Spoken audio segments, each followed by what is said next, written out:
All right, it's November 8th, 5:30 p.m. I'm paying no attention to the elections because they're actually they are completely insignificant, as you'll find in this uh, Jim Rickards video. Should anybody really want to know reality? If you don't want to know reality, then don't watch this video. Whatever you do, if you want to stay in your fantasy world, where America rules the airwaves and the high seas and is defeating all their enemies, and Putin is done for, because we're sending another 50 billion more dollars and 1.3 trillion dollars to rebuild our military, and all this is no problem. So if you're in that world, don't watch this. I caution you. I warn you, please do not watch this video.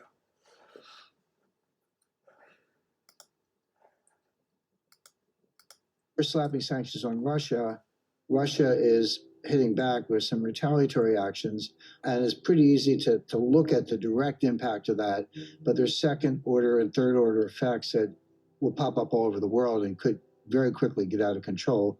Think of it as the economic equivalent of a nuclear war. Nobody wants a nuclear war, but I studied a nuclear war fighting actually in the beginning of the late 1960s, with Herman Kahn, Henry Kissinger, the Wallstetter, the leading scholars of the time.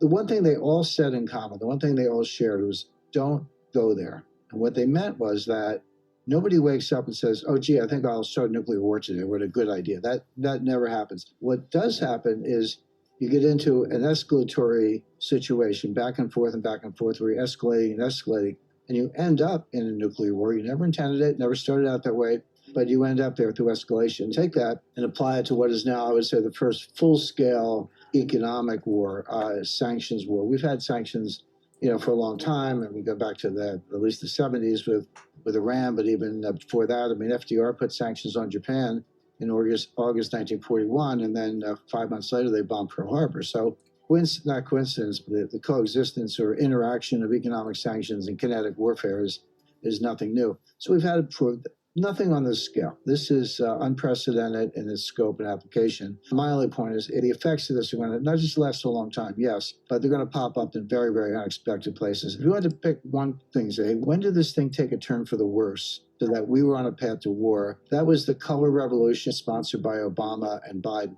which was a coup d'etat. I mean, president of Ukraine at the time, he was pro-Russian, and Obama set out to depose him, and they did. And they put in Poroshenko, who was a U.S. puppet. And at the same time, like a month or 2 months after the color revolution, 1 month before Poroshenko, Putin took Crimea. He said, okay, that's how you want to play. Fine. You moved away from neutrality, moved towards NATO, I'll take Crimea, your move.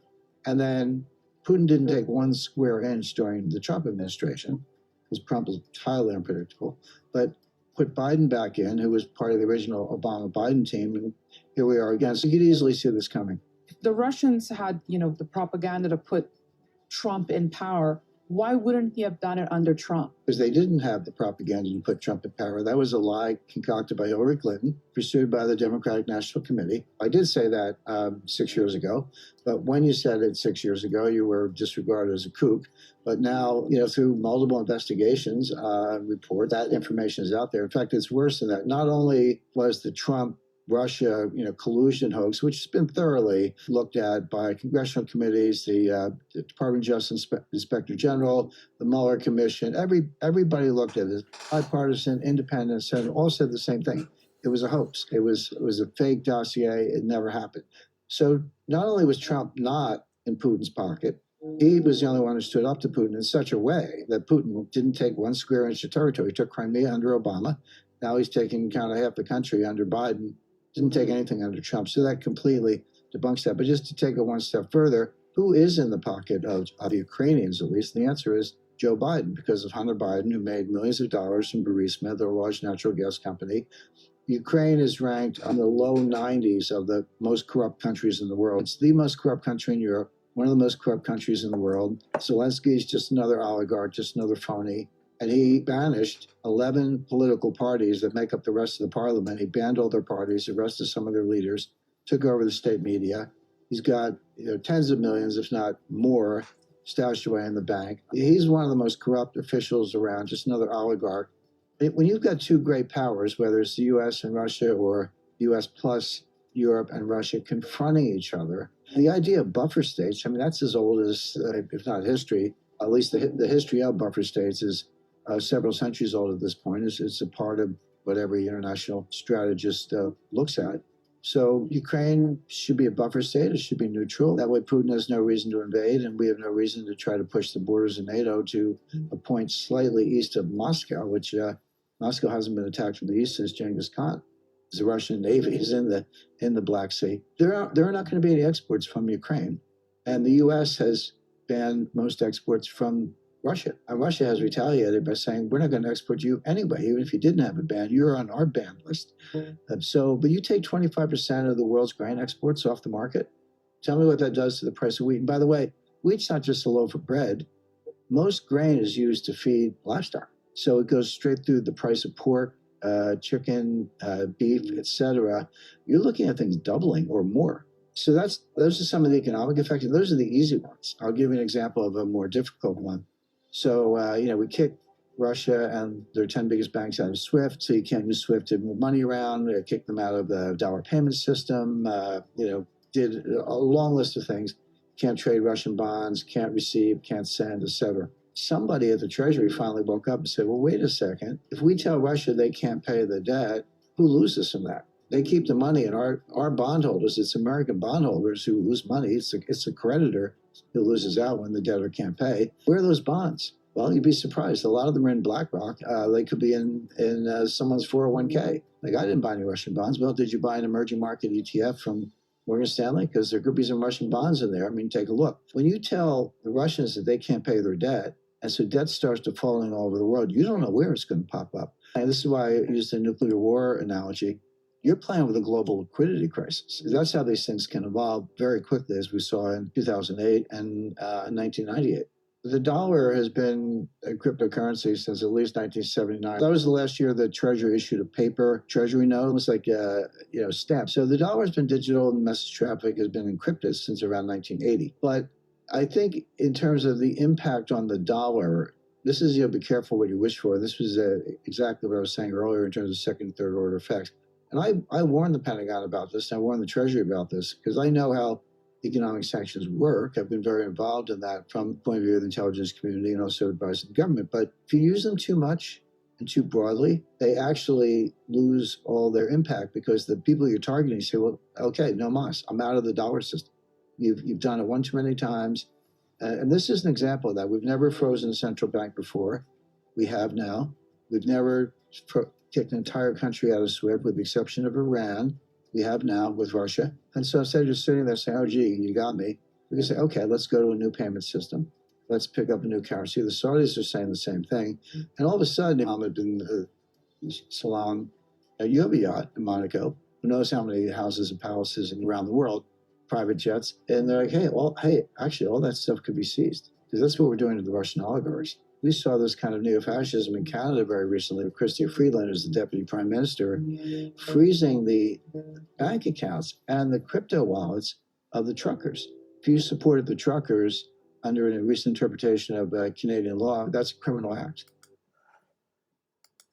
So I'll just freeze that for a second. Notice what he said. Neo-fascist. Trudeau is a fascist. He's not a neo-fascist. I mean, that Italy is fascist, or you call them neo-fascist. They have a neo-fascist government. But that's the act of a dictator, is to seize the money of citizens by freezing the American company that is giving donations through this, whatever the PayPal version was.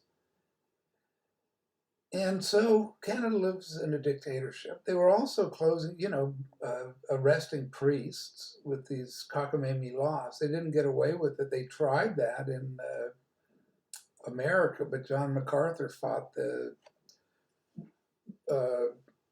right for freedom of religion, and all the way up to I think it was the California Supreme Court. It didn't go up to the Supreme Court. It's a basic part of the Bill of Rights. I mean, it's part of the Constitution of the United States, and this is part of Canadian law until this dictator decided that he would change the laws and break the laws, and so there are no laws in Canada, and the Canadian citizens are completely quiescent. I don't think they even know that they have a dictator, or they're happy with him because he's suave and he's French and he's groovy and he wears blackface, but that was just a kind of childish prompt, but he's childish, just like the Canadians, just like the Americans. It's the childish era, the age of childishness. And Rickards is talking about reality that the other people in the globe live in, like Russia lives in reality and the Saudis live in reality. And the new prime minister, Benjamin Netanyahu, who was the old prime minister who's just been brought back to power, is going to, as he promises, join with the Saudis in peace and harmony, meaning that that's a solid block of oil monarchs, including Russia, which is one OPEC member, and they're exporting their natural gas to China now. So parts of NATO are waking up to the fact, like Britain and the Netherlands, that they need to have trade agreements. So they're with Russia. So they're bolting from the NATO alliance and the American alliance. We're pretty isolated right at the moment, and I don't foresee that is going to change no matter who's elected in this election, because we just live in a fantasy world in America. I don't know that. I mean, I've been saying what Rickards is saying for 2 years probably, and I've been putting up the liquidity crisis that Rickards mentioned, which is what we're going to have, is a liquidity crisis, meaning frozen. All the currency is going to be frozen when the bond market goes into an implosion, which Gregory Mannarino has been describing. I've put him on just little clips here and there. So I don't know.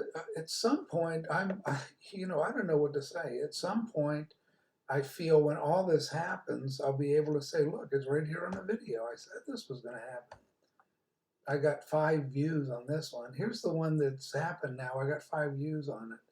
So at least I've been making these predictions on my blogs and on, going back 10, 15, 20, 30 years, like Rickard said, that he predicted 6 years ago and was seen as a kook. I think I'm still seen as a kook. He's probably still seen as a kook. Who knows when Americans are going to wake up to the basic reality that we have an oligarchy. What he says, Zelensky's an oligarch? Well, guess who else are oligarchs? I wonder, and guess who else are kleptocrats? That's what goes along with being oligarchs. You take all the public money. AOC went from $8,000 in debt, and in 2 years, she's at $29 million. She's a multimillionaire. $29 million is pretty good pay when your salary is, a couple $100,000 a year. Where does all that money come from? How is her net worth that? Well, Americans are going to ask themselves that because they just like her booty. She has such a great booty, and she has such a great charismatic presence, and so many people just love that she drives corporations out of New York and like Amazon, and that they're a bankrupt city beyond recovery. But Seinfeld, if you say that, that's an insult. There's this one joker that talked about New York's finished and everything. So Seinfeld, who does he live in New York? I don't know, has he ever been in New York? Oh, he filmed no, he's out in California riding around his Porsches with Jay Leno and Jim Carrey or something like that. I mean, Americans want to worship these phony charlatans who make them laugh, because that's the only real value in life, is that you're smoking your dope or drinking your booze and eating your potato chips and falling over with laughter as at the jokes about the orange man that are endlessly hilarious. And it is like Rickard said, Putin didn't move against the US because Trump was saber, it's a paper tiger, but Trump had, just like Richard Nixon, the mutually assured destruction defense. That he's a madman, that he's got a finger. So not only did Trump not make a move, or China, North Korea, or anybody else, now they've all made their move. I said this 2 years ago, as soon as Biden came into office. I said it with Afghanistan, when they bungle, they give all the weapons. I mean, this is not just Biden. This is the U.S. military. This is the Obama administration. This is, when are they ever going to come under any criticism or lose their jobs? Well, it's not going to happen, because the U.S. media supports them. So if the U.S. media supports them, the public supports them, because whatever the U.S. media thinks, the public thinks. So that's just a reality sandwich. You can take it or leave it. But that's how it is, folks. Sorry to break the bad news, but it's coming to a halt with diesel fuel running out now in 5 states, with the strategic oil reserve empty, with Biden furiously scrambling to the communist dictatorship in Venezuela to see if he can get some oil. I mean, this is the worst, most corrupt administration, not in American history, in any country's history outside of Caligula's Rome, I imagine, or Vespasian, or whoever succeeded. But meanwhile, we watch, I don't know, Game of Thrones and HBO Rome, and think that none of it applies to us. We're nothing like that. All right, next up, because I don't have anything to say really, I just play these things and say, well, maybe they'll believe somebody else since they don't listen to me. Here's Celestial again, and she has had these prophecies. Now, who she's showing are 33-degree Freemasons, like T.D. Jakes and like Kenneth Copeland and Furtick and Marcus Rogers, and that's who's behind Trump. The new apostolic reformer, whatever they call themselves, or all the people speaking in tongues, and that's why I'm personally saying that I don't see like these elections. It's the writing is on the wall, as it said in the book of Daniel. The writing is on the wall now, because we've turned our backs on God and we have these clowns instead. This clown show that has nothing to do with Jesus Christ. His name's even brought up. It's a miracle. Like I say, showing this Christian rock stuff, Jesus doesn't appear in it. God doesn't appear in it. It's like the beast. The lyrics referencing the beast. That's in my last YouTube video on the Black Juju of Alice Cooper.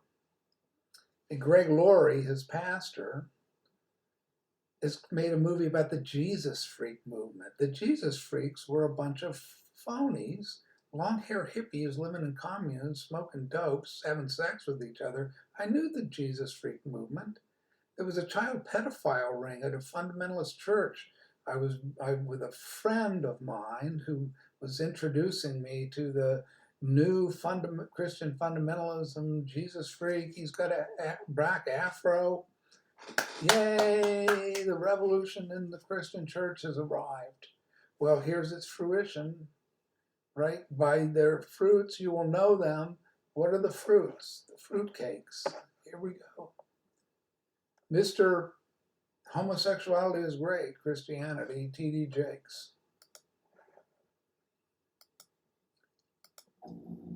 Because I'm going to clear the field. I'm going to take away much of these. You were talking about old wood. I'm going to clear the field of the old wood. I'm going to clear the field of the dead wood, and I'm going to set them on fire in a way that everyone will watch them burn. If I don't take away these false pastors, if I don't take away these false teachers, if I don't take away these false prophets, then I am not God. And I know how much you fear when I say I am not God. You always tell me, no, Lord, it's okay. You don't need to say it to that level. You don't need to swear to that level. I already believe you. I am telling you, I will take them away. I will cut them down in the middle of their sermon. They're going to die on camera. They will not die at home in peace with their family around them. They will drop dead on the pulpit. That piece, it will be trending on YouTube. It will have 2 million views, how so-and-so died while preaching a message. And there are few who will say, oh, this is so sad, but the majority, I'm telling you, people will wake up. They will wake up because when they see judgment, they're going to learn how to fear the name of God. When a man dies while preaching, it's not a joke. That's how you know that God is still alive. That's how you will remember everything that God has told us to observe as ministers in the Word of God. The proper protocols we are to observe as we approach this hallowed work.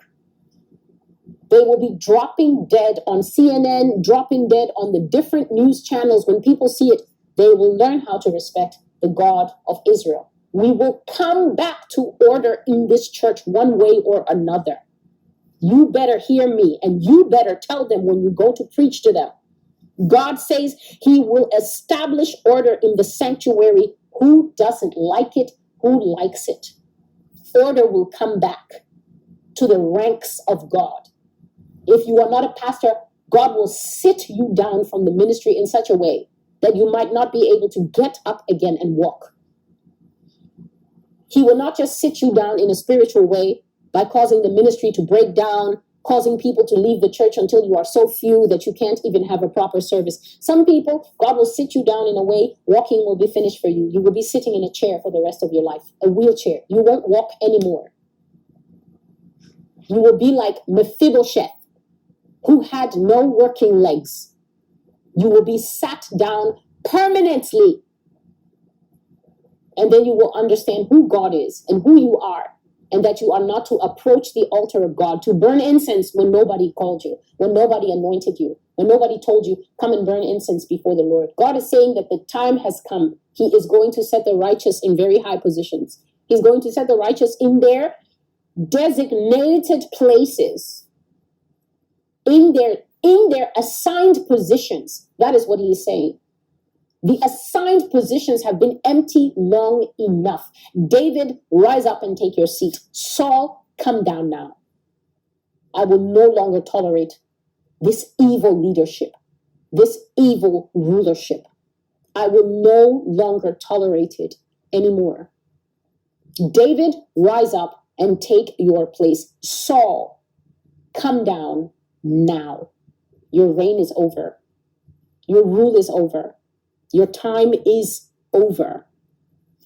I will bring order back to the sanctuary. I will bring order back to the church. I will bring order back among the sheep. The sheep are very loose nowadays. They run here and there, feeding on the wild clover. Their bellies are expanded with gas and wind. They are full of false doctrine and so proud with it. They have learnt nothing. They have learnt from liars. They have learnt from the false teachers. And yet they are so proud of the nothing that they know. They don't have discipline. They don't have order. They're infected and infested with lice, with fleas. This is a generation that has been bred and raised on lies. This is as bad as the Middle Ages, when the truth of the gospel all but disappeared. The Middle Ages, the Dark Ages were called dark because the word of God was almost totally lost at that time. And man became a hideous creature, performing great wickedness one against another. And that is what we have in this generation now. People absolutely and utterly deceived, prideful and following after their own hearts. They have forsaken the way of God. I see a path, the path is going straight, and a man has completely bent off the path. And I mean, this is not even a small deviation from the main path. This is something almost like a parabolic arc, meaning with each step, he is going a huge amount away of deviation, away from the true path. And he is oblivious, absolutely oblivious, that he is departing from the living God to follow after his own way, to follow after the deception of the times. People will perish because of their lack of knowledge. God says that people will perish because they grossly misgauge the times. They don't even know the times that we are in. Times of light and dark, times of separation, total separation, good and evil. No more mixing. Choose ye this day whom you will serve. That's what God is saying. Serve God and live, serve the devil and be given over totally to perdition and destruction. There is no middle ground. There is no gray area. Choose God, and you and your family with you shall live like Noah. Reject God and be handed over for trial, tribulation, testing in the hands of the beast. A merciless system, a fully automated system, everything online, global connectivity like you've never seen it before. An AI to answer every question day and night. God is saying that people will become actually very slow in their minds. They will stop thinking. They will lose the ability to think well, to think critically. I just see dumbness, a dumbing down of the population. Why? Because the AI will be so accessible. The AI will be so available that eventually the AI will start thinking for you. The AI, God is saying that the algorithm will tell you what color looks good on you, and you will just accept it. Well, you get the message. It's a series of realizations that have become increasingly urgent over the last couple months for me. I've known this for years and years and years, and particularly with the dumbing down of America. It started out with the 60s revolution, which was to throw classical learning out the window and have a whole new, it's called a new age. Well, the new age is the Middle Ages, as Celestial was referencing. It's people who are no longer literate. That's what occurred in the Middle Ages. Because for one thing, the priests wouldn't let anybody into the inner sanctum. They controlled the availability of scripture. And the whole revolution, Renaissance, Enlightenment came out of the printing press, as McLuhan called it, the Gutenberg galaxy, excuse me. And so that created this huge efflorescence of literacy and Christianity, but it was based, unfortunately, in a pagan church. The Medici were bankers. It was a worldly church. It funded the popes, the Borgia popes, who you've heard of and who I've highlighted on other videos. The Spanish Pope, the Spanish Inquisition, they tortured people, had sex slavery, all of this, what you see, guess where? In the Catholic Church today, where you see that it's gone completely pagan. If you hear Pope Francis talking about Thomas Merton, I have that on another video I can pull up at some point. Thomas Merton was the originator of this Eastern, Zen Buddhist Catholicism, where you have your mantras and you completely corrupted by his follower Thomas Keating in the Benedictine monastery. They're the secret societies. Merton was a Trappist and Keating is a Benedictine, but he's filled with the Gnostic Gospels. For example, Elaine Pagels was who wrote got her hands on the Dead Sea Scrolls and interpreting all of the books in the Gnostic Gospel of Thomas and Judas Iscariot and the Book of Revelation. And basically, it becomes a hodgepodge of Gnosticism and Toltec religion, the Enneagram, and it's all homosexual or lesbian. There's practicing in the seminaries and it's completely corrupted the Catholic Church and the Christian churches as well, which is what T.D. Jakes and Furtick and Hillsong and Bethel with Bill Johnson and Benny Hinn and Joyce Myers and Bill, what's his name, Bickle at IHOP, and Greg Laurie and Alice Cooper, and just they're transparently pagan. I mean, it's drug use, it's sexual orgies, it's, go off to the bedroom and come out 3 hours later, combing your hair back. It's no different than the rock and roll circus of Morrison and Hendrix and the rest of them. It's paganism. And the results of paganism is a decadent society that's illiterate, because all they're listening to is rock and roll lyrics. And what are the rock and roll lyrics telling them to do is have a good time and eat, drink, and be merry, for tomorrow we die. So that's where we're at in this kind of brutal slaughterhouse. Abattoir, as the Irish MP Claire Daly called Ukraine. It's an abattoir. That's a beef slaughterhouse. And funding these insane butchery. Zelensky, as I've said any number of times, is just like any of the others dictators that we funded.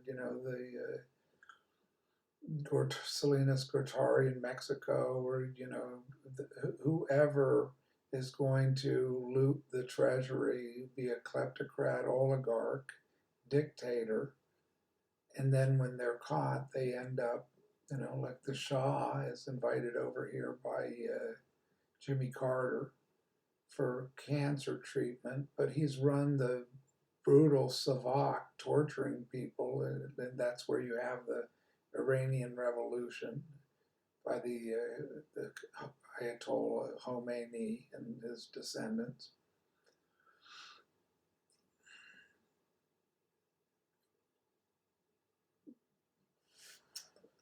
I'm just talking about historical reality and suggesting that it's coincidental, it coincides parallel to the biblical timeline, and that's what we see happening currently in Jerusalem with this new Messiah and the Laudato Si conference, which is in a few days, 8, 9, 10, 5 days from now, and that the agreements have already been signed by some group of leaders in Jerusalem. I saw that on another video. And there is an inevitability to the digital reset with Klaus Schwab. And why is it inevitable? Because the American press and he's a best-selling author, Harari, I've been listening to the guy, proclaimed I call him the false prophet. I don't know.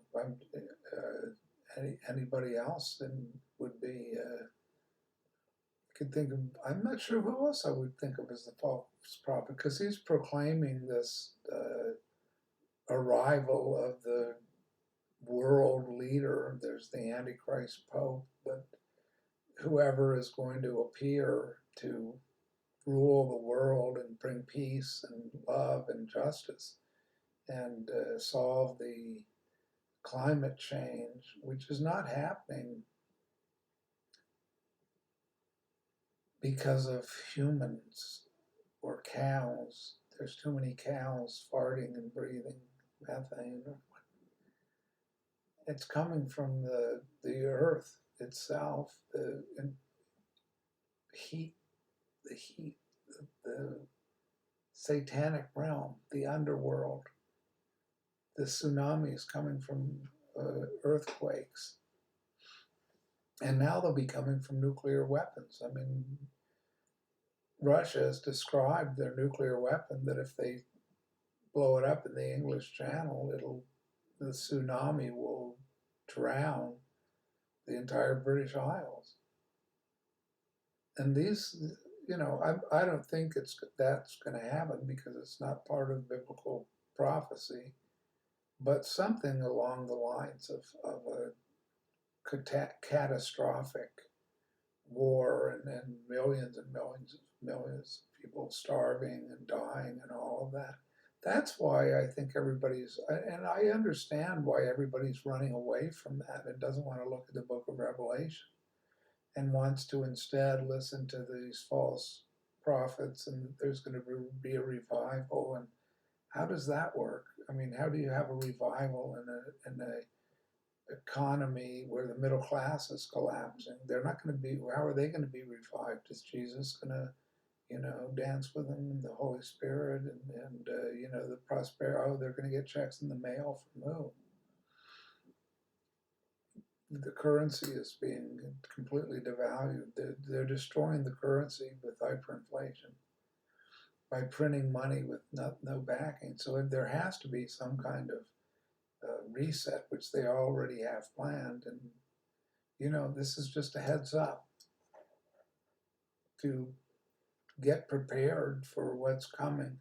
And I'm talking about spiritually. I don't deal with weaponry and all of that stuff.